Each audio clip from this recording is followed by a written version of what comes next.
বুঝতেছি না কোনটা যে পরবো। শাড়ি পরবা, কোথাও যাবা নাকি? হ্যাঁ, আমার বান্ধবীর ওয়াইফ রেসে যাব। ওই প্রেসটা আবার কি? এটা জানো না তুমি? না। ওয়াইফ মানে কি? বউ। আর রাইস মানে?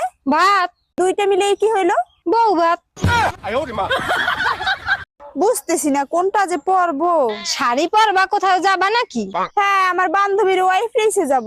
ওই প্রেসটা আবার কি? এটা জানো না তুমি? না। ওয়াইফ মানে কি? বউ। আর রাইস মানে? ভাত। দুইটা মিলে কি হইলো? বউ ভাত। বুঝতেছি না কোনটা যে পরবো। শাড়ি পরবা, কোথাও যাবা নাকি? হ্যাঁ, আমার বান্ধবীর ওয়াইফ রেসে যাব। ওই প্রেসটা আবার কি? এটা জানো না তুমি? না। ওয়াইফ মানে কি? বউ। আর রাইস মানে? ভাত। দুইটা মিলে কি হইলো? বউ ভাত।